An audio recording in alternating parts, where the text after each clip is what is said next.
You are listening to Digital Watches Are a Pretty Neat Idea. Many have wondered why Jeff and Bryan feel they are qualified to do a podcast in which they talk about the Hitchhiker's Guide to the Galaxy.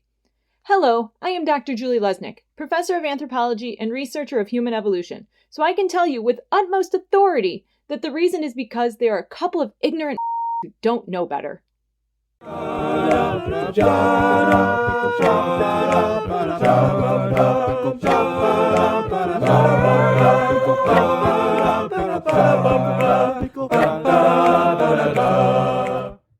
Hi there. Welcome to Digital Watches Are a Pretty Neat Idea.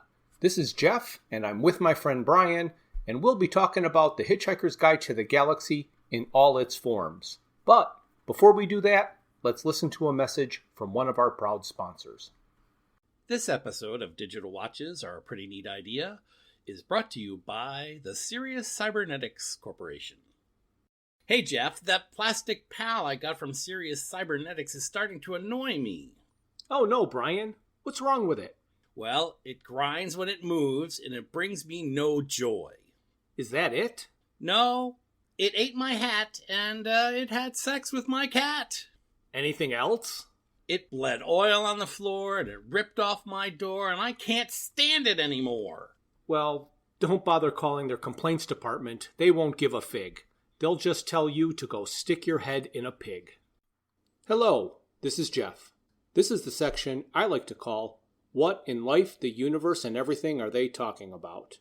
This is where I will summarize everything we are talking about this episode. Zaphod Beeblebrox survived the Hagunenon admiral who had evolved into the ravenous bug-bladder beast of Trawl. After he was eaten, the admiral immediately evolved into an escape capsule.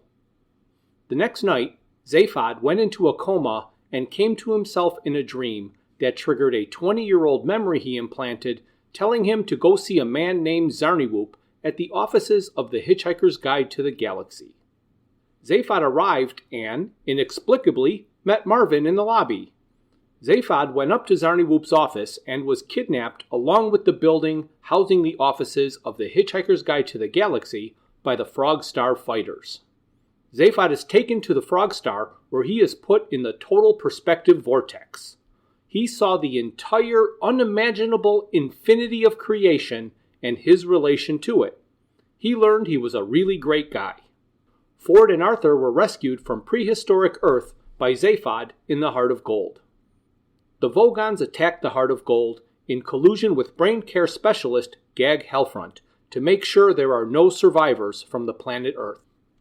The Heart of Gold is able to evade the Vogons using the infinite improbability drive with the help of the ghost of Zaphod's great-grandfather.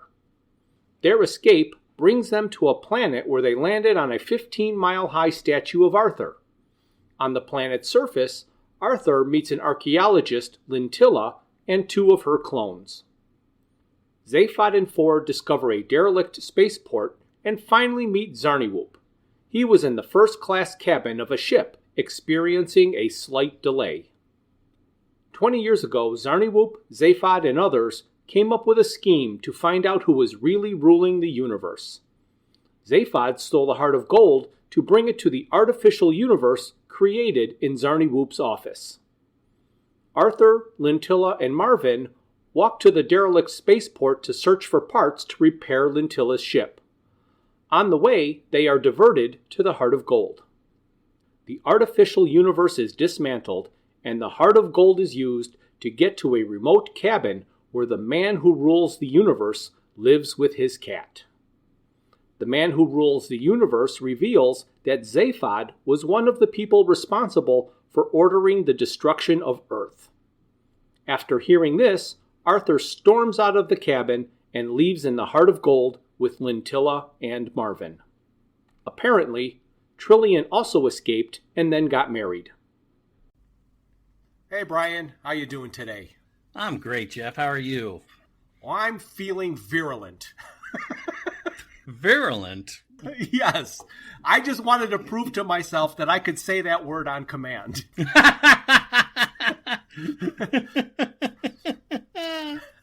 It's probably not the best thing to say with the pandemic hanging around. However, I messed it up so much last episode, I needed to prove to everybody that it was a word I could say. Well, I think we get to repeat it here in this particular podcast today. At least there's one reference to it. I don't know whether it's something that's not in my notes. So, oh, okay, all right. Oh, I thought you were going to start commenting about the COVID-19 shots, but no, I'm not gonna go down that road. This is a happy podcast. There you go. I'm completely vaccinated, by the way, just in case. I got my third shot about 3 weeks ago. Oh, you've got your booster. I didn't get the booster. I'm not old enough.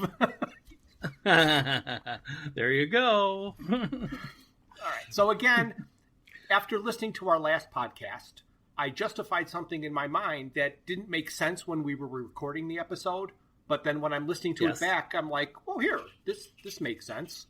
If you remember, when they were on the Haguenon Admiral's flagship, Arthur told a great joke about the longer arms and drinking coffee that nobody seemed to get or find funny. And I couldn't figure out how it was possible that Arthur, of all people, told a joke that nobody got or went over their heads. And it was an actually good joke. But I've come up with a theory or two. Okay. It could be simply that Earth humor is not appreciated anywhere else in the universe. Or, because the Babel fish and everybody is hearing a translation, maybe the joke doesn't translate well into whatever other language that they're listening to. But that still leaves Trillian, who is from Earth and speaks English. Yes. But I know from personal experience that when I say something that I believe to be clever or funny, it is rarely appreciated by the women around me. So that was my that was my takeaway from what I didn't understand the first time. You got it. Hey, it makes perfect sense to me, and I still can't get over chucker boots, so I'm still stuck. Chucker boots. Well, the only thing I can say about the chucker boots reference is that I believe she does say a box of size 9 chucker boots. And if it's a box, the 9 was on the box. There you go. That's a possibility. You know, but all it of is the a boxes question that Arthur asks, you know? Yes, it is. How did she know they were size 9? Yes. Oh, my gosh. Are we just avoiding getting into this next episode, or what? I guess so. I'm going to start with my overall feelings about the whole secondary phase. I found that secondary phase has many things that were very funny and clever and insightful. But when it comes to the plot story, it struggles. There's a lot of things that happen that they don't even try to explain, except to say they got lucky. Exactly. I've listened to this many times, many years ago while driving, and I know the story of primary phase inside and out. And when I was trying to remember what the actual story was for secondary phase, I couldn't remember. And I guess I just enjoyed the ride and paid no attention to or couldn't figure out where it went. And I just enjoyed the joke after joke after joke versus a story. So what are your initial impressions about secondary phase? I agree. It's funny because I do remember some of the specific areas of the story when we reviewed it. But overall, this series series of episodes is pretty plot thin, and it's still laden with a lot of jokes, like you say. Yes. All right. So the way it starts out, and this to me, I forgot about this, and it did it to me again just the way it did the first time I heard it. And Peter Jones, who portrays the book on the radio series, does such a great job. But I actually get chills and goosebumps with the opening line. And that is, there is a theory which states that if ever anyone discovers exactly what the universe is for and why it is here, it will instantly disappear and be replaced by something even more bizarrely inexplicable. There is another theory which states that this has already happened. The first time I heard that, it was like profound, especially when it comes to the universe of the Hitchhiker's Guide to the Galaxy. And then, of course, he can't leave well enough alone, and he adds a third theory that the first two theories were made up by an editor of the Hitchhiker's Guide to the Galaxy to sell more books. And it's like, man, you had this perfect opening that you got to spoil by trying to make a joke out of it. So anyway, do you like that opening as much as I do? I do. I think it's incredible. As we get into this podcast, you'll find a little bit further about how they play with this whole universe concept. Yes, I think so. Yes. So when they finally get around to advancing the story, we discover that Zaphod has been picked up while hitchhiking by a mega freighter headed for Ursa Minor and the home of the Hitchhiker's Guide to the Galaxy. The first thing I want to do is I want to discuss the escape. So the last we heard, Zaphod was being eaten by the ravenous bug bladder beast of Trawl that the Admiral had evolved into. Correct. Zaphod explains that he escaped because the Admiral quickly evolved again into an escape capsule. They say that Trillian survived, but was carried off and forcibly married to the president of the Algolian chapter of the Galactic Rotary Club. I guess they didn't want us to wonder what happened to her, but I would rather have us wondering than have that for an explanation of what happened to Trillian. Yeah, I agree with you about Trillian. I think that they were kind of like one of those things where they've written you off because the actress is not available or something, and they just don't want to mess with it. It felt a little trite and incomplete. Yes, I completely agree. So the other thing about that was the cynical side of me said that because they introduced the character Lintilla, that they couldn't have any more than one female character in the show, so they had to get rid of Trillian. I don't know about that. They also say that Marvin had a number of amazing adventures, which he has been unable to explain, and he just shows up in the episode. Would they not all have been in the same escape capsule if they were eaten by the same ravenous bug bladder beast of Trawl who then evolved into a space capsule? I don't know how they all got split up. Right. Well, Marvin wouldn't have been eaten by the bug bladder beast, was he? I can't recall. Is that what they said that was happening? Yes, he even lost an arm. And his ennui was unbearable. Yes, I remember that. That's my favorite line in that episode. Anyway, after however they all escaped, Zaphod went into a coma and had a dream. And so I said, with his sudden realization of his original mission, he must have lost all interest in Trillian, and he ditched her and left to do what he was going to do, to what seems to be a very unpleasant situation. I mean, it's like, it's not a happy ending for Trillian.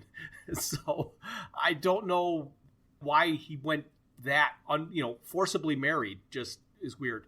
I believe he would not have a problem ditching Marvin. No. Marvin is useful in what he's able to do for them when it's required. Yes, he is. When Marvin inexplicably shows up at the elevators, he made no mention or asked any questions to Marvin about anything that happened. And that's a little bit jumping ahead because I don't even think that we've got there yet. In everything that we have talked about so far, we've basically just got that Zaphod has been picked up by a mega freighter heading towards the Hitchhiker's Guide to the Galaxy headquarters on Ursa Minor. During that discussion with the people who picked him up hitchhiking, he's trying to get them to drop him off with some kind of other, not an escape pod, but some other kind of capsule, because he doesn't want to land. He wants to go there anonymously and just kind of sneak in. And the guy says something about him leading a very interesting life, which is where they get to the point that they talk about the planet Group Kidron 13, and every species or every place in the universe has some kind of a saying like the grass is always greener, meaning that people are always jealous of other people, even though they shouldn't be, except for this one planet. The reason I'm bringing this up is because my internet identity has been a misspelling of this, because it's the radio show that I actually heard it and it caught my ear, and I'm like, I really like this thing. So the Planet Group Kidron 13 is so amazingly beautiful that the grass is always greener that they could come up with is the other Sheltonax jupilberry shrub is always a more mauvey shade of pinky russet. And the best way to not be unhappy is to not have a word for it.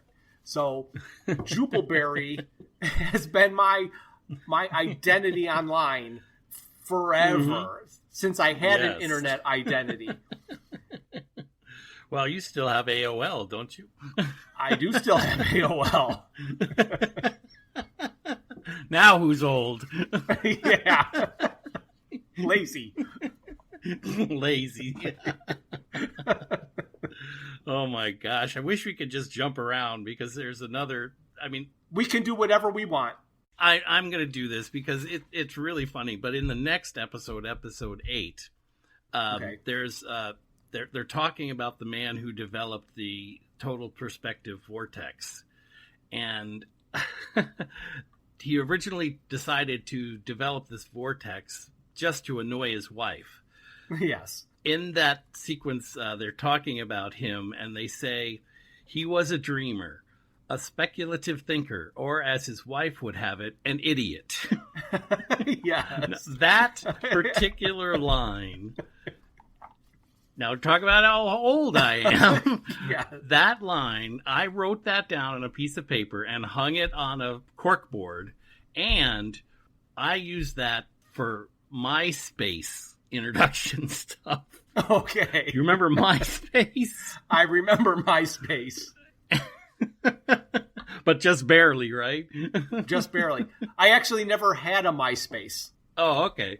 Well, it was one of those, I don't know, they ask you for a theme or something at that point, and that was a statement that was attached to my life for many, many years. So it Yes. goes back to my introduction to social media and that kind of thing. So I know we're off track, but that's good.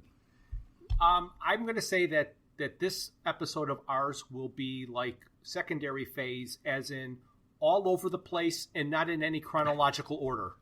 That almost makes more sense because of the way this particular series of episodes comes together.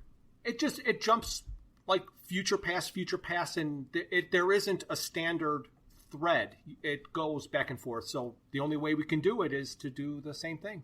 Mm-hmm. Speaking of out of order, they just jump and let us see what happened to Ford and Arthur.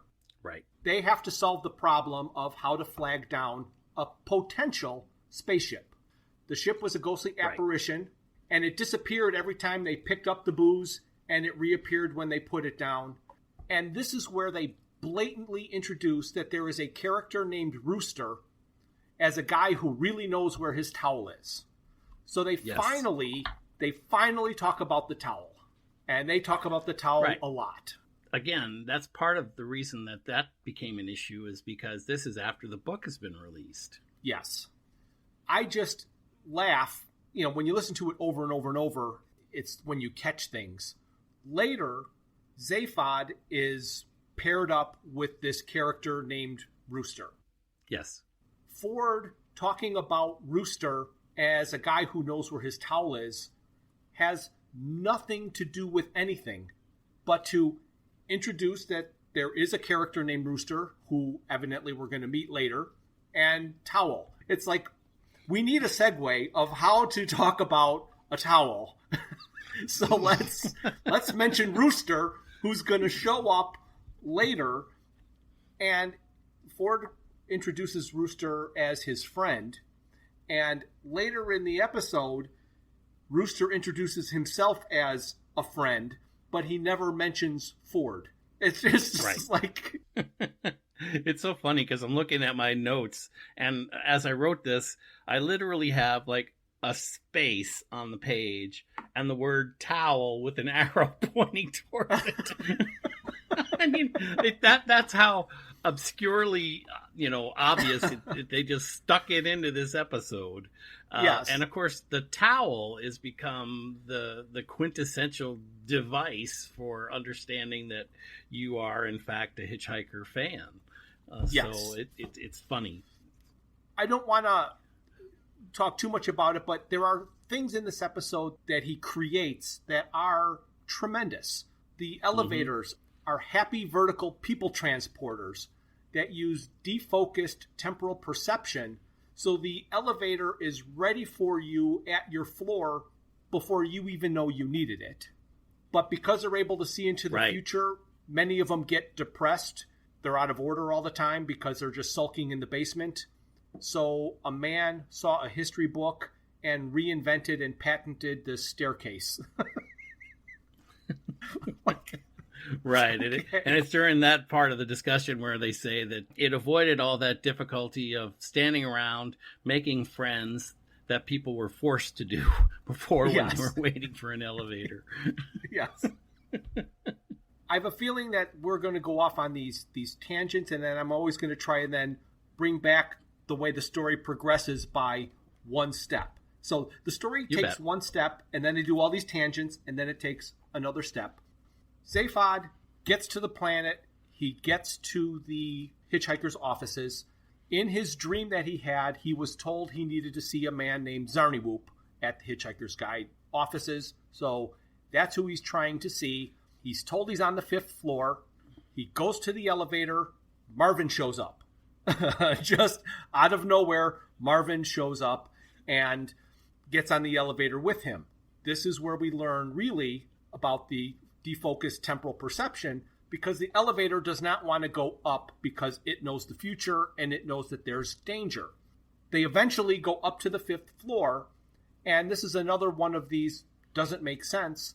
The only reason the elevator brought them to the 5th floor was because he liked your robot. So on one hand, nobody likes Marvin, but on the other hand, they do talk about all of the elevators being depressed, and they met another depressed robot. So I think that's how they bonded in their because that's the only way I could figure out why the elevator liked Marvin. Well, I kind of figure that Marvin's having a conversation that none of us can hear, because obviously he's connected on a different level with these particular machines. So that I agree. I think you're right. It's the overall concept that they're depressed and he's depressed, and they like each other for that. But I do nobody think else that does. Marvin is having a conversation with all the machines and equipment that's going on around him, even though we only hear what he says verbally. Yes, I have no doubt that he is having many conversations we don't hear to unwilling participants mostly. Exactly. Oh, I do like, well, we're talking about Marvin, and Zaphod is grumbling and complaining because shortly after they do reach the 5th floor, things start shaking and the building starts moving around, and he realizes that it's being bombed. And Zaphod turns to Marvin and said, "Who would bomb a publishing company?" And Marvin says, "Another publishing company?" Right, I just think, those little jabs. Marvin is a great character in my mind. Absolutely. And then that is where Marvin, again, comes in handy for Zaphod, because he gets to the 5th floor. This is where Zaphod meets Rooster. They run over to Zarniwoop's office, but there is a Frogstar robot Class D that is being sent after Zaphod. And Zaphod says, "Marvin, stop that robot," as he runs off. And that whole the interchange or whatever between Marvin and the Frogstar robot is priceless. Yep. And it's plausible. In other words, that's how it would happen. It's not like, oh, how is he going to get out of this one? When he does, you're like, that made perfect sense. And then the best is Marvin going, "What a depressingly stupid machine."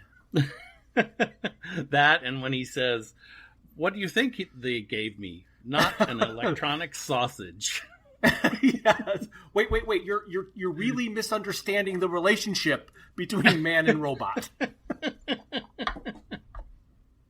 Oh, and I could just imagine an electronic sausage and be wielding it as a robot. That brings us to the end of that episode. Oh my goodness. Yes, Isn't that it amazing? does. Yes. 5 more to And go. the only other thing that I thought was hysterical is when the narrator is going over the list of characters at the end, he uses the words other electronic jiggery pokery. I just love those two words. Yes. I want to say, if you tell a joke and then you tell the opposite joke, do they cancel each other out? And what I mean is, in primary phase, due to the problems of stress and nervous tension, they told us in advance everything that would happen with the missiles at Magrathea. So there's this, because of nervous tension being such a problem, we have to tell you what's going to happen. But now, in this episode, they hold off on telling us about the total perspective vortex to occasion sensations of fear and anxiety within the legal limits. So in primary phase, they have to divulge to not cause any stress. But in here, they're intentionally doing it. It's like the opposite joke. Well, opposite, but he does say within the legal limits. So he definitely have defined the stress level that's adequately available to each, the individual. Yeah, yes. So then they jump forward in time or back in time, depending on your perspective, and they go back to the potential spaceship with Arthur and Ford. Evidently, what happened is that Arthur and Ford decided that they might as well just wave a towel at the spaceship. And the towel blew out of Arthur's hand, went into a river, got covered by lava, was turned into a meteorite when the Vogons destroyed the Earth, and Zaphod picked it up by the infinite improbability drive, so knew where they were because Ford's towel or Arthur's towel got shot through a meteorite. So he shows up. Yes. Well, again, I know we've talked about how puzzling it is, and literally I mean that puzzling, but they're putting it together in a way that's supportive of the concept of, I don't know what you want to say, the strings of their relationship are permanently put together. Now, I have no faith in the fact that Zaphod, in fact, chose to go to that planet to save them. I think the infinite improbability drive just went off and picked them up, without Zaphod directing anything. Because, as we know, he's deliriously drunk at the time that he gets Yes, there. yeah. No, he did not make a conscious decision to go save them. No. Although he does tell them that he did, because that's Zaphod. Yes. So this series of earthquakes and things happen, and Arthur and Ford find themselves stuck in a crack in the ground under a giant boulder you can't move with no hope of rescue. And Ford's like, well, let's look in the guide. It's like, what are you talking about? Oh, they've got answers for everything. And then they start the book, and the book says, what to do if you are stuck in a crack in the ground under a giant boulder you can't move with no hope of rescue. The book says, in response to life, consider how lucky you are. It won't be bothering you for much longer. Yes. I wrote it down. Be thankful how great life has been so far, or be happy it won't be bothering you much longer. Exactly. Yeah, that is. So this is where the got lucky comes in. Hey, how did you escape the... Yep. Hey, I got lucky. This. Oh, and then he's like, oh, you got lucky too. So again, there's no even attempt to make any sense of it. It's just everybody got lucky. Now, I think we actually get to episode 9. Is that where you are? Yeah, the only thing I have here is a little bit about when Zaphod reaches the Frog Star and he's being directed by the disembodied voice. Yes. And the voice just says, just follow the humming. Yeah. And of course, after, or at some point, in describing the vortex, the person who developed it comes to realize after he developed it and wiped out his wife's brain that the one thing you cannot afford to have is a sense of proportion. Yes, absolutely. Another thing that I find a little disappointing is that they did mention that Ford and Arthur were stuck on Earth for 2 years before they were rescued by Zaphod. And in all of these 2 years, this never came up. But now that they're rescued and back on the Heart of Gold, and there's a fleet of Vogon ships behind them, all of a sudden Ford realizes and decides to mention to Arthur that demolishing planets was done away with centuries ago. It's like, wait up. Having the Earth being destroyed by the Vogons when it was happening didn't seem odd to you, but 2 years later, you're realizing that it was done away with centuries ago.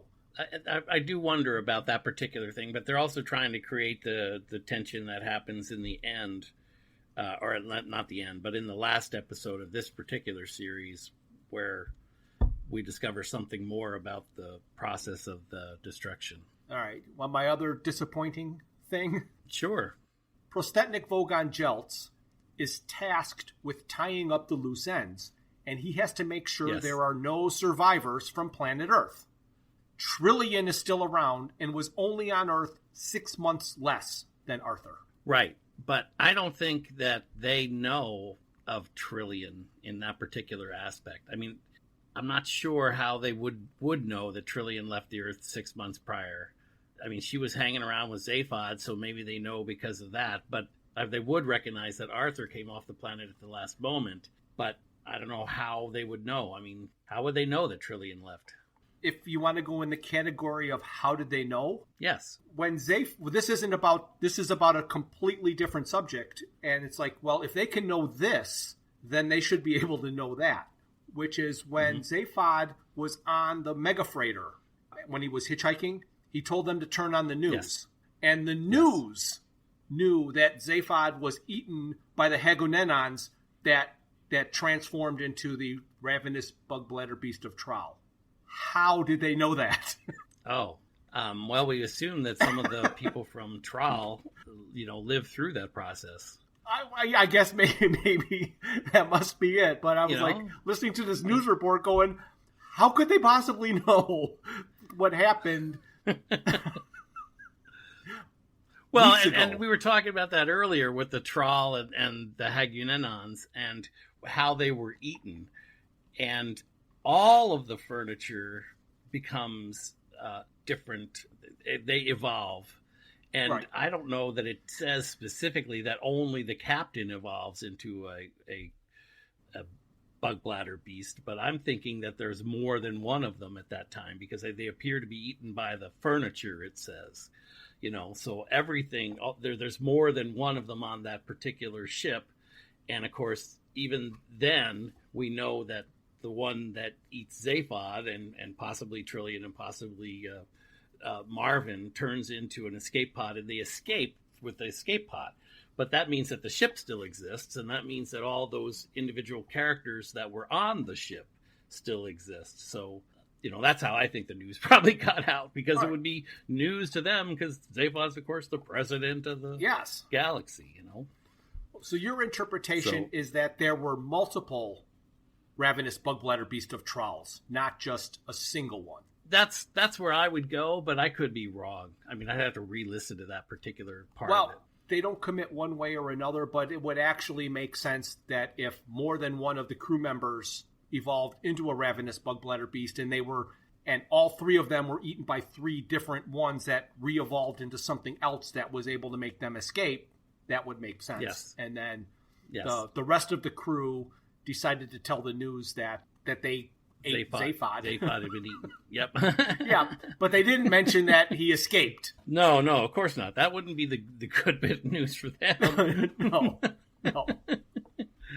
But if you're talking about this episode, this part of the episode this is where we find out that the whole plot process is being engineered by the brain care specialist. Yes, Gag Hellfront. He's contacted Vogon Jeltz and asking him how things are going, and Vogon Jeltz is saying they're going great. They're just about to destroy the ship, get rid of the last Earthman, and he said that Zaphod was also on board, and he's like, oh man, the guy owes me money, so he wants to try and go get his money before it happens, but that really doesn't work. No, and that's the funny part, because again, that repeated line comes back in. He does mention that he's one of his most profitable clients, and he says to Vogon Captain, hold on a minute and I'll let you know when you should destroy the ship. He starts to talking. That's when Is it Gag Halfront? Gag, yeah, G-A-G. Yeah. That's when Gag Halfront says, Zaphod, he's just this guy, you know? And that line just keeps repeating, you know? Yes, one of the things that cracks me up is you can always tell what Douglas Adams feels about different professions, because when Gag Hellfront was upset that they were going to destroy Zaphod along with the Earthman, he was like, "Oh no!" And Vogonjeltz is like, "Oh, was he a friend?" He's like, "No. In my profession, we don't make friends." Ah, professional detachment. No. We just don't have the knack. Yeah, I love that line. Oh my gosh. So now Ford discovered that they're being followed by the Vogons, who are going to destroy the ship because they want to get rid of Arthur. And the Heart of Gold is going to be sent into the Infinite Improbability Drive to escape, but it can't, because all of its circuits are irrevocably committed to finding out the answer to a question, which is why Arthur Dent wants dried leaves in boiling water. In other words, tea. So this comes back later in spades, this whole scene, with the Nutramatic drink dispenser, again from the Sirius Cybernetics Corporation.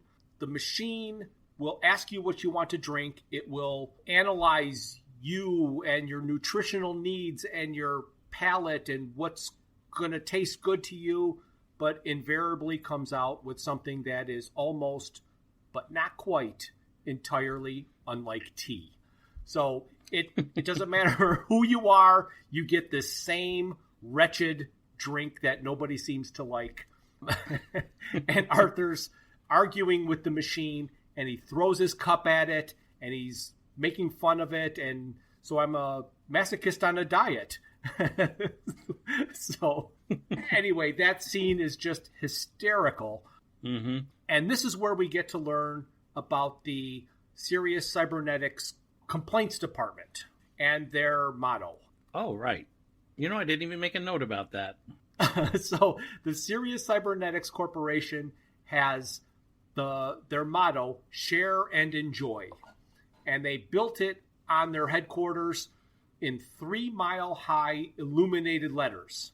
The weight of them made the ground give way, and it dropped nearly half their length. And the protruding upper half in the local language reads, "Go stick your head in a pig."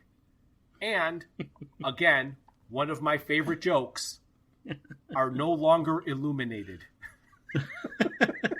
Except on special occasions. Except on special occasions.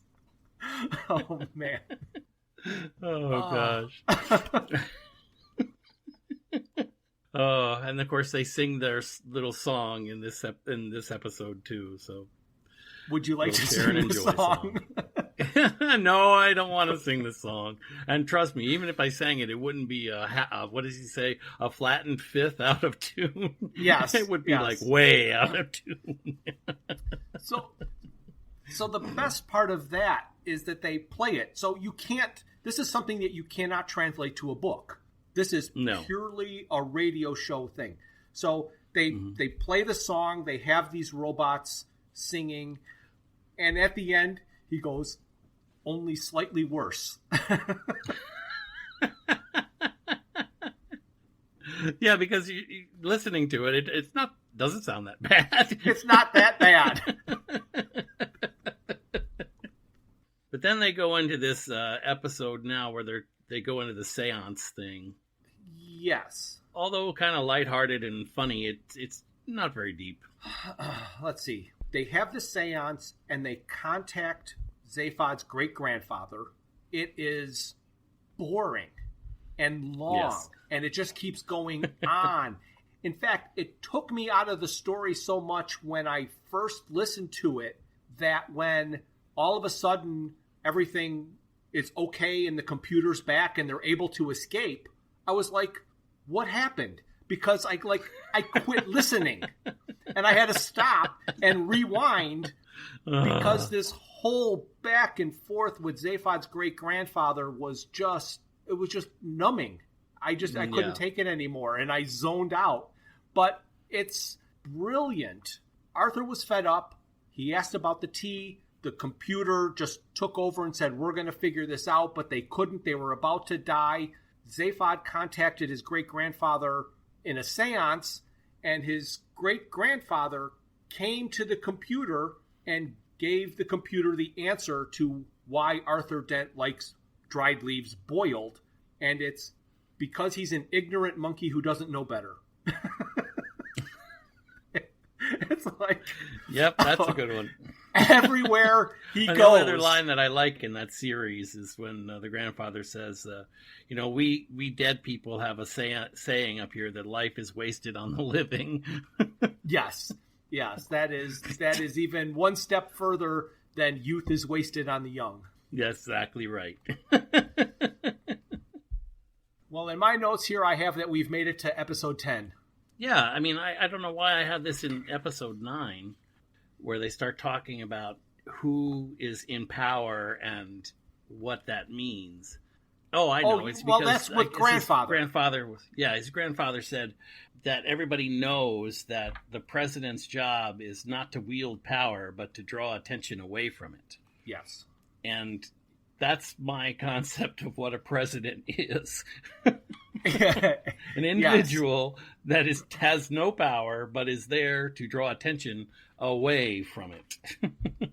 That is a concept that is mentioned multiple times in this whole secondary phase. Yes. So now we start episode 10, and they begin with a description of guilt, and they do a callback. They do a callback to primary phase. So they mention that tiny invisible force tendrils composed of guilt tie you to your birthplace. And if you travel far, the tendrils get stretched and distorted. If your birthplace is destroyed, the tendrils of guilt are severed and they just flap about at random, disrupting the space-time continuum.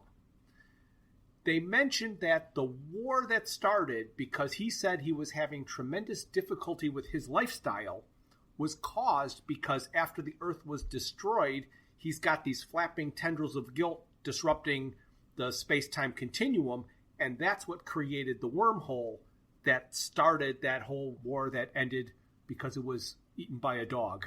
Right. But as for the story, the Heart of Gold comes out of the improbability drive and appears in a white marble cave that's 13 miles in the air. And they have no idea what it is. And there are many things in this series that just make me wonder, why? Why did he come up with this situation or this person? Mm-hmm. So here, not only did he make me ask why about the phrase, holy Zarquan singing fish, he also had the character of Ford ask why. So it's... The characters in his own story don't even know why he's saying this stuff. So anyway, that was a exclamation that Zaphod came up with because of how slippery the cave was. So, but I don't know if you did you write down anything about the slippery cave? Not too much, but I did catch that particular line. Ford and Zaphod are discussing how slippery this cave is, and Zaphod is looking for something to compare its slipperiness to. And he asks Ford, what's the slipperiest thing you can think of? Ford says, this marble. So Zaphod says, right. This marble is as slippery as this marble. And then Arthur slips out of the cave, and on the way down, he lands on a giant bird who explains what the cave is that he fell out of. So right before everybody leaves the ship is talking to the group, and he mentions to all of the folks that he believes that they are now hovering or above the planet of Brontital. And that kept bouncing around in my head, and I was thinking of Brontital. Why would that sound familiar to me? And then I thought about the fact that it's probably a reference to the Bronte sisters, famous English authors. There were 3 of them. I believe that it was Emily Bronte who was famously preferred animals over people. So we were talking about women in the story, and I think Yes. I had a feeling that when he mentioned Brontatol or the Bronte sisters in this particular episode, I think he was thinking that this place would be there would be women within this planet, and there would be some more controls there, and we'll get into who's actually there in just a few minutes. But Yes. I just thought it was interesting that he would choose Brontatol as the name of this particular planet. Yes, I've never even tried to figure out why he has named things the way they've named them, but the ones that you research and check into, I always like your explanations of the possibilities. Mm-hmm. The cave was part of a 15-mile-high statue of Arthur throwing his cup at the Nutrimatic drink dispenser after the revolting liquid that it gave him. And Arthur is looking at this, and he's like, how is this cup supported? And the bird says, art. But having Arthur come across a statue of himself on a planet reminded me of the Firefly episode of Janesville, where Jane shows up at this planet and there's a statue of him. So I just wanted to Yeah, isn't that funny? That was the last episode I'd seen of that show. I think that's probably another one of those ripples in the guilt area that projects out into the world. And it's funny that the event happens, minutes before they arrive on the planet. But of course, the statue has been there for, how long did they say? Thousands of years? Yes. Yeah, they jump all through time. There's no just chronological progression of time. Oh, I didn't forget to mention one of the things I think is really kind of funny, that whole series, when they're talking about, well, when they're inside the cave, quote unquote, and they're leaving the ship. I don't know whether it was Ford or Zaphod says, "Bring the robot," and then someone else says, we might be able to bury him somewhere. Yeah. And of course, that's a foreshadowing of what happens to poor Marvin.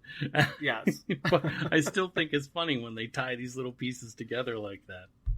Yes. So the statue is inhabited by bird people, and they live in his right ear.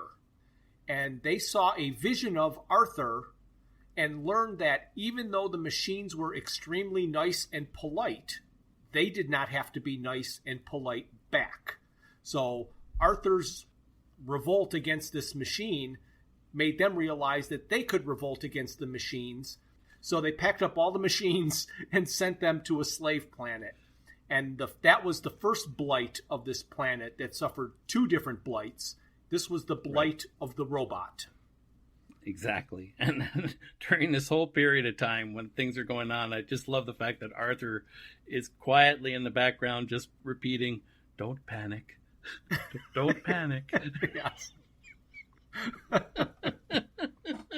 What I cannot let you walk through, but probably going there anyway, but at the end of the blight of the planet, the blight of the robots, they have a sequence where you hear some gentleman saying, "Bring out your dishwashers, bring out your friendly robots."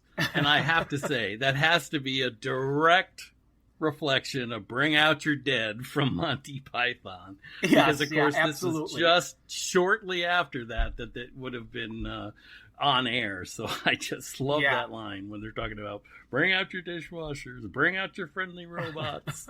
And they're throwing them on the cart. On the cart, yes. I will agree. A direct reference. So eventually, Zaphod and Ford fall out of the cup, and they land on a giant bird, just like Arthur did. Arthur's bird took them to the ear, where he was able to take an elevator to the ground, and that's where he meets the archaeologist named Lintilla. Ford seems to have a better way to get the bird to land, who, for some reason, these birds do not want to touch the ground. He takes his towel, another use for the towel, and covers the bird's eyes, and then just says, "Follow gravity." And then he was so proud of himself that he keeps retelling it to Zaphod. "Oh, man. That was brilliant. You should have I seen just have to think of just tell stories in my head, and I think I'm brilliant. Yeah. All right. Oh so my in gosh. my notes, we've made it to episode 11. You didn't mention it. I thought you would. And I don't know. This is weird to me, but they talk about the worst curse word in the universe or whatever. I have it in my notes, but it was so disconnected from everything that I left it out, but it's definitely worth mentioning, so go ahead. Right, and they say that the worst curse word in the universe is Belgium, and I just really want to know what they had against Belgium to make it that word. I have no clue. I have no idea, and I don't think there's any reference anywhere to why Belgium is so picked on in this particular episode, but it's funny to me. Yes. I also like that they said that the word Belgium is only used one place where they don't know what it means. Exactly. Oh, and the other thing we find out in the episode is the name of the company that is responsible for these foot warriors, which we're about to talk about, of course, and that's Domansaxlin. Does that sound right to you? Yeah, it's Domansaxlil, and this is a combination of British shoe company names: Dulles, Mansfield, Saxon, and Lily. Okay. And again, it's just the kind of tie-in that I begin to expect from him. In episode 11, we're continuing the story, obviously, and I wanted to mention Lentilla, which I think you might know this reference, especially since you're a card collector. But Lentilla, of course, we find out in the episode, is a clone, and there are 578,000 million of her in the universe. Why didn't you just say a billion? No, well, it's because that's the way they describe it, 578,000 million. Yes. Of course, it mentions that there's a male version being created at the same time, and we intersect with him later I think it's in actually episode 12. Yes. During this episode, we do talk about Lentilla, and what I was thinking was, that was rattling around in my brain, and I thought about it. It's the reason I thought you would know is because you've probably received and looked for lenticular printed cards. Oh, yes. Does that ring a bell? Lenticular cards, yes. Okay, so lenticular is a way of producing a print that has repeated lines. So if you look very closely, there's tiny little lines that are created, and it's created by a lenticular lens that are used to produce a printed image with an illusion of depth. In other words, it gives you the illusion of 3D. Yes, and motion. Yeah, exactly. It'll do motion or it'll give you a 3D image. So the lenticular card or lenticular printed cards, for me, it's the source of the name Lentilla.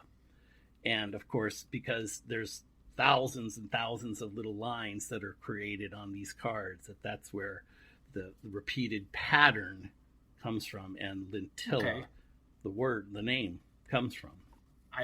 I didn't put it together, but makes sense again. I just think it's really creative when these authors do that, There's another line in here that I thought you might talk about, and that's when Arthur says we could talk about life, liberty, and the pursuit of happiness.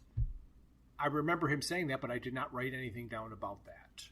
Yeah, I just thought it was funny because, again, isn't that a reference to the U.S., and this is an English show? It is definitely a United States reference. Exactly. So this is funny because after I was looking at that, I thought to myself, well, we didn't really answer the question about SeaWorld or the kind of joke that was made about the dolphins from way back. And I did look it up, and it appears that they did not, in fact, have any kind of SeaWorld or our animal museum kind of, what do you even call it? Aquarium, I'm sorry. Okay. Anyway, at that particular time when those stories were written, they did exist in Florida and California. Oh, okay, yes. Makes sense. And again, like I think I said, I like that answer regardless if it was true. But now that I know it's true, it's even better. Oh, gosh. And, of course, right there at the beginning of the episode is where Marvin falls out of the cup. Yes. He doesn't land on a bird, though. No, he gets buried a mile deep in the ground. And then Lentilla and Arthur are running away from the foot soldiers, and Lentilla runs into her other clones and says to the other Lentilla, I think he's harmless, when referring to Arthur. Yes. And then, mostly of course, harmless, yeah. Exactly. And of course, they go on from there. The other little joke that gets spun in there is that after Marvin creates this hole in the ground, which is something that these archaeologists ladies, the Lentillas, are looking for, she says, that's impossible that it happened. And the other Lentilla says, no, I don't know about impossible, just highly improbable. Right. So again, the repeated concepts of the improbability field just keep rolling back, back and forwards through this entire thing. I only have two other notes about this episode, I think, and that's about Arthur. When the Lentillas are questioning Arthur about what he sees in the layers of the land, he mentions that they look like a layer cake to him. And she says, layer cake? And he says, yes, I'm quite interested in layer cake. And Marvin's sitting at the bottom of the cave that he's created by falling through the planet. He goes through this period of understanding what his current conditions are, and he says to himself, I ache, therefore I am. Yes. At the end of this episode, Arthur and Lentilla are captured by one of the Shoe Corporation executives and his robot. Mm-hmm. This is where they are taken to his office, and they're told of the planet's second blight, the blight of shoes. And this is where we learn about the shoe event horizon. I did not write down this whole thing. Did you write anything down about this or no? No, I actually didn't, but it's certainly one of the things that I remember most from my original listening. Which I find interesting because I also find that it was one of the things I remember the most from this whole secondary phase, and it's what I wrote the least about. Yeah, that is funny, but it's really strange because this shoe event horizon that they talk about, I've seen it in its most practical application. Here in New Jersey, where I live, close to where my parents live, there's a mall.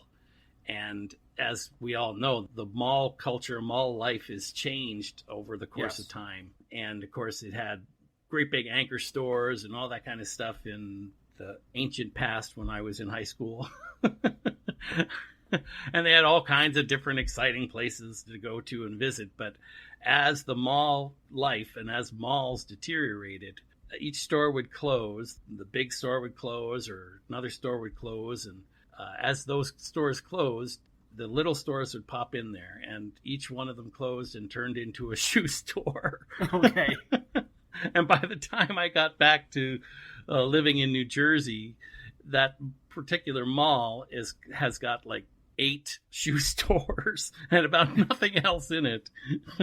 So even though this is supposedly a history of a crazy world, it certainly is a real, in my opinion, economic reality that these shoes become more and more popular. And I always wondered about that. And of course, we always joke about the fact that ladies like shoes. And one of the gals that I work with, or should say women, one of the women I work with has always asserted that the reason that she buys shoes so often is because it's the one thing that doesn't change sizes over the course of their life.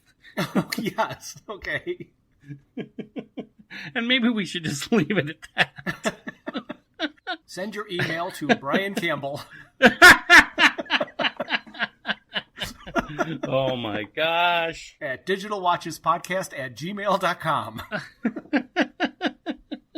I assume that you were going to get into Hurtin' First. I am not going to get into Hurtin' First. You're not going to get into Hey Hurtin' First? No, I'm not going to get into Hey Hurtin' First. But that's what's funny about Hey Hurtin' First. When Lentilla asks Hurtin' First what's wrong with the Foot Warriors, he says to Lentilla, well, his feet are the wrong size for his shoes. Oh, that's right, yes. I remember that, but I did not have it written down. Because that's the robot, the limping robot that he keeps telling not to limp. Yep. It's just hysterical to me because obviously they could put different size shoes on them, but yes. I don't know how they could be robots because they mentioned blisters and stuff like that. They're very advanced robots. All right, that works for me. The two things I'm going to mention real quickly, just in case somebody's listening to this who hasn't heard Secondary Phase and has absolutely no idea what the shoe event horizon is. Basically, it is an economic thing where it became impossible to produce anything other than shoes, and then the entire economy and planet collapsed. So the layer in the rock that Arthur was looking at that he said looked like layer cake was actually a layer of compressed shoes, because that's how many shoes existed on the planet at that time.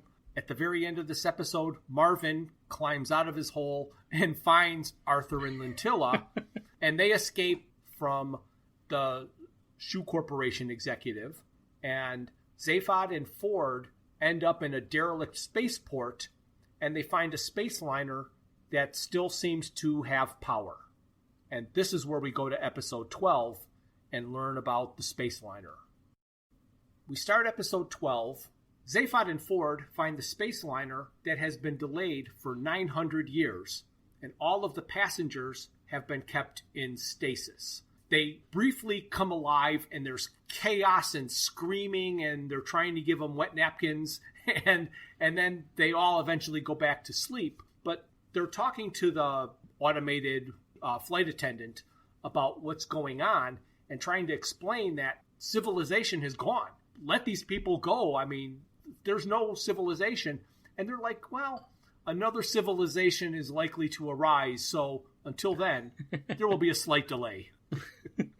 Yeah, they're waiting for the lemon-soaked towels. Towelettes. Yes. And they wake every 10 years just to have coffee and biscuits, I think is what they say. So, yes. Or tea and biscuits, I would think. Tea and biscuits. Suspect. Yes.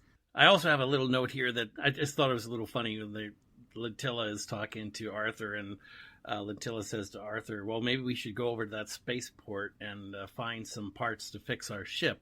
And Arthur, of course, saying, well, I wouldn't be very good at fixing any ships. And Lentilla says, well, you could take some evening classes. And Arthur says, do we really have time for that? And she says, yeah, I have a bottle of them right here, these little pink ones. Yes. Take a pill. Know how to fix a ship. Exactly. Which I love that line. But my next note here is about two of the Lentilla clones meeting the Elitnils and get married.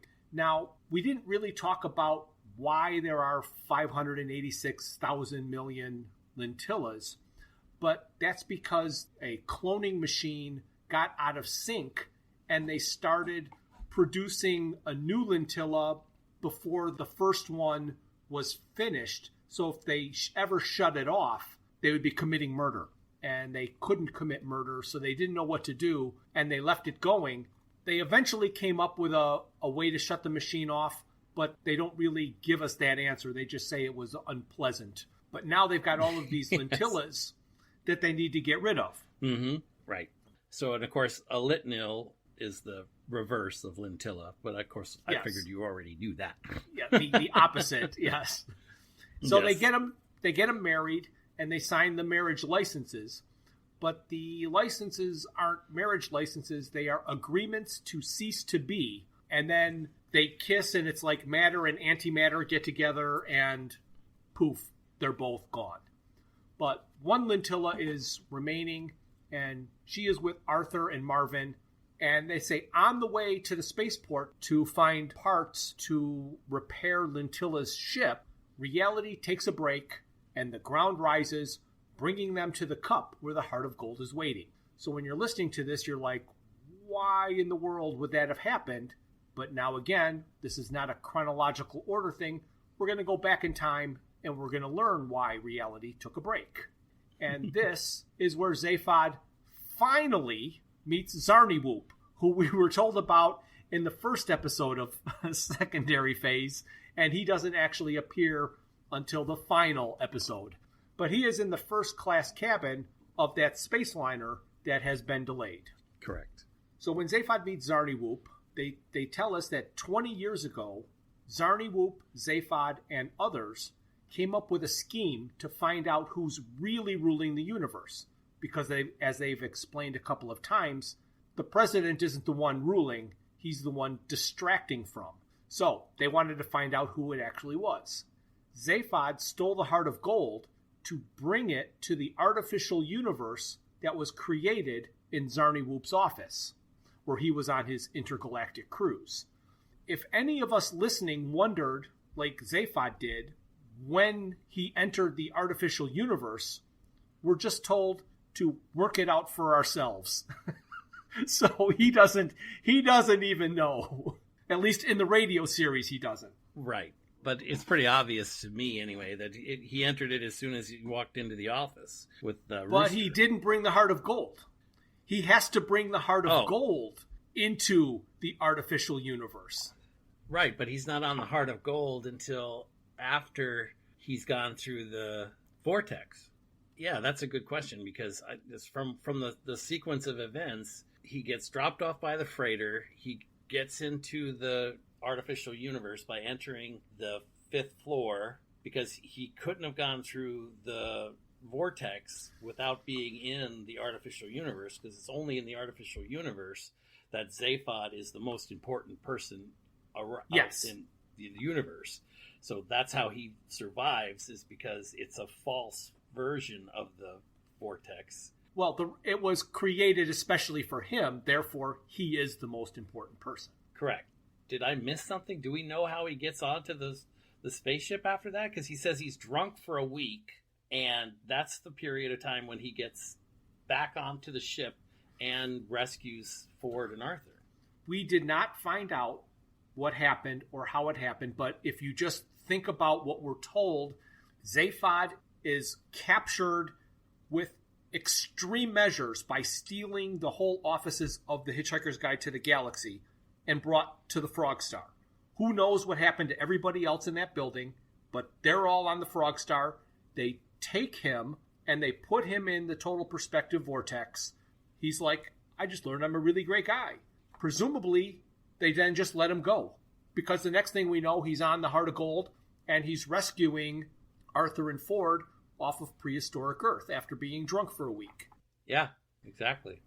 I would have imagined that when he walked into Zarniwoop's office, that's where they said they created the artificial universe. But I don't know how he would have brought the Heart of Gold into it. I guess you just have to expand your credulity. As I said, he doesn't even know. That's why he just says, work it out for yourself. Or I got lucky, which you just keep I got lucky. Yes. Well, because they do mention in the previous sequence when he's on the freighter that he was hitchhiking the hard way. And I always wondered exactly what that meant. And I'm assuming that it meant without the sub-ether thumb and all that kind of stuff. Right. Yeah, they do just say the hard way. Yeah, so I thought that was kind of interesting. But if we go back just a tiny step, of course, it all bounces back and forth. The notes that I wrote down here about the Lintillas and Arthur escaping their situation. They're being chased by the Foot Warriors. And Arthur's like, well, it would really help if we had a gun of some sort. And Lintilla says, oh, here's a gun of some sort. And they use the gun to get through their predicament. At the end, Arthur shouts out for them to pause for a moment while the weddings are taking place between Elitnil and Lintillas. And shortly after that, the other Lintilla that survives says, what happened to all the foot soldiers, or foot warriors? And Arthur says, the flying chiropodist arrived and they all went off to have a talk with him.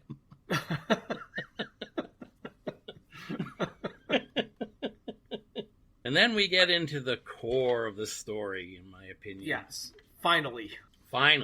So this is where they expand a little bit upon the president's job being to distract attention away from power. And they mention that those people who most want to rule people are those least suited to do it.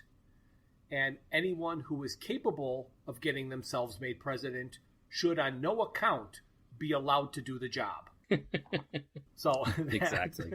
Yeah, that is some of the truisms, I guess, that I find most fascinating. Yes. Boils the entire political spectrum down into one line. Yes, yes, it does. It also reminds me of Groucho Marx's comment of never wanting to belong to a club that would have him as a member. Exactly. Now I have another one of these disconnects of which is it. We are first led to believe that Zaphod stole the heart of gold to find the legendary planet of Magrathea. Now, maybe that's just what he was telling himself, but the real reason is that he really stole it to find the man who rules the universe. Right. Yeah, that's a good point. But we also know that, well, we talked about it before, where that aspect of the adventure is being controlled by Benji and Frankie. Correct. So we know that Trillian has Benji and Frankie with her, and they are, in fact, the ones that kind of drive the adventure. Zaphod has no idea what he's doing. So he's doing things, I don't even want to say subconsciously, because he's not supposed to know what's going on. Right. It appears to me that he's easily swayed from his objective because he's not consciously making any directions. In fact, despite his singular lack of exertion in that direction, the story continues. It's out of his brain that the process is going on, so I can see that easily being controlled by the mice. He needs to steal the heart of gold to find the man who rules the universe, and the mice are guessing, hey, as long as he's going to steal the heart of gold, let's go to Magrathea. They orchestrated the Magrathea leg after he stole it. He doesn't know why he's doing things. He's just doing them because he's Zaphod. Exactly. So they end up meeting a man who rules the universe and his cat, who he named the Lord. Conversations with him are maddening. He will not admit to anything as being real and only claims that they are his experiences, and he has no idea if anybody else's experiences are the same as his. In our introductory episode, a book that I recommended was Stranger in a Strange Land. The man who rules the universe, in a way, reminds me of a type of character from that book that they call a fair witness. A fair witness is an individual trained to observe events and report exactly what is seen and heard, making no extrapolations or assumptions. So in the book, a fair witness is asked what color a particular house is. The answer they give is, it's white on this side, making no assumption that the other sides of the house are the same color as the one that they see. Mm-hmm. That's kind of what this guy reminds me of, because he's like, well, I can't really repeat any of his answers, but like I was saying, he only says, this is what I believe. You may believe something different. He also says that people who come and ask him questions might just be singing to his cat. How is he to know? So listening to him was just maddening to me. Answer the question. So I don't know how they could have him rule the universe because he never actually gives them an answer. Oh, well, he does give them an answer. We don't know the answer. I mean, he walks in there, and one of the first questions they ask him is, does he rule the universe? And his response is, I try not to. Yes. So for me, this particular part of the story is tremendously fascinating. I really, really like this part. And if I could, I'd just play it for you guys on the podcast. You could just listen to it, and yes. And that would tell you everything you need to know about how frustrating the conversation is and the back and forth that goes through there. But I mean, I really love what he says when someone says, what is your name? He says, it seems odd to me to give a bundle of vague sensory perceptions a name. The way that he understands his own universe is amazing to me. When you look at it, he defines his universe just like you said. What he sees, what he experiences is his universe. And he does say in the narrative, as you understand how he rules or what goes on or what he does, that people ask him questions. And then he responds with answers that affect his universe. So we don't know what those answers are because we aren't given those answers. But one of the questions that he knows he was asked was, should Zaphod be allowed to blow up the Earth? Yes. It's not phrased that particular way. But at that moment, Arthur realizes that Zaphod is the reason that the Earth has been blown up, and he storms out. Correct. And leaves. Yes, he leaves. He leaves with He the takes heart of gold. and leaves the planet. This whole series, to me, is fascinating because, like you say, it might be frustrating, but I just love the way he says, when they say, can we ask you some questions? He said, all right, you can sing to my cat if you like. And Right. They say to him, well, would your cat enjoy that? He says, I don't know if my cat would enjoy that. How could I? And to me, that's the perfect response, because you can't be within someone else's brain. You can only be within your own. So each of us have our own universe, and we all create that universe by what we see and hear. So we literally exist on an island of our own creation. And this is what I think is absolutely fascinating about this guy, because obviously he has no desire to control other people, no desire to be a leader or a boss or anything like that. So by our definition from just prior to this, where it's correct, people that do desire that kind of power should never be given that kind of power, it makes sense to go to an individual who has no desire to be in that position and has the kind of perspective that you talked about in The Stranger in a Strange Land. And I love it when he says, and the Lord knows I'm not a cruel man. And that's when we find out that, of course, his cat is named the Lord. Yes. I just love that line. Because they thought they caught him. They thought so you do believe in a higher power. No, it's my cat. I mean, it even starts from the first time they meet them. They are apparently standing in the rain when he answered the door. Yes. And he's like, well, if warmth makes you feel dry, then, come on in. Right. He makes no assumptions of what other people are thinking or what their universe is all about. Yes. You might enjoy standing in the rain if you, but if you would like to be warm and dry, please come into the house. Come inside. Yeah. I love this character. I really do. I think I've mentioned this to you before, and I don't think you agreed with me, but to me, I think it is a callback. In episode 3 of Primary Phase, they told the story about the planet inhabited by the Biros, or in American terms, ballpoint pens. Yes. An expedition was sent to the spatial coordinates that Vit Vujigig had claimed for this planet, and they only discovered a small asteroid inhabited by a solitary old man who claimed repeatedly that nothing was true, although later he was discovered to be lying. Is that the man who rules the universe? Yes. I think we even mentioned that when we discussed that. Well, to me, we talked about another character that I guess it's in the book. We might interact with it also, but I believe that reference is the same character as the one we're talking to in this episode. Okay, because that's the way I read it. It's like in Primary Phase, when you're listening to it and he throws out this story, and for no apparent reason he mentions the solitary old man who claimed nothing was true, and then all of a sudden here's another person living all alone, basically saying nothing was true. I think it's the same person, or at least inspired by. I do too. I think it's coherent for the story and the plot.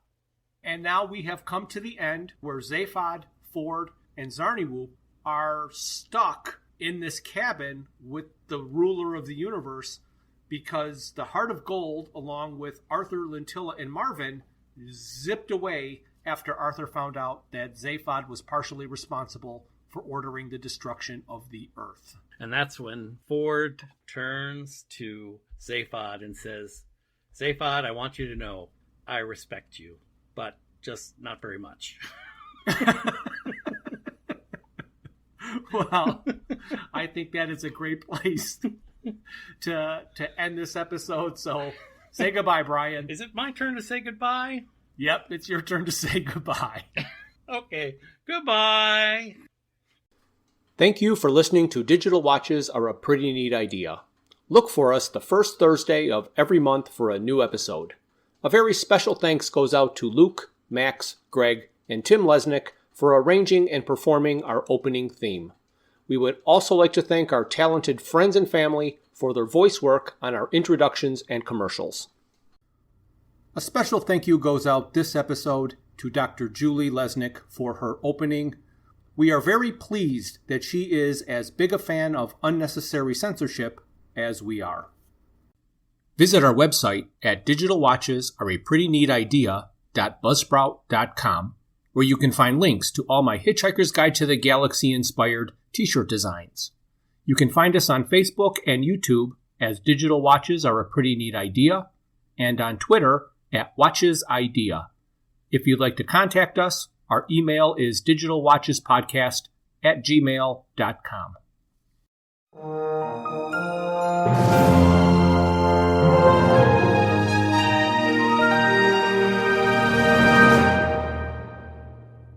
This has been a Froods for Thought production.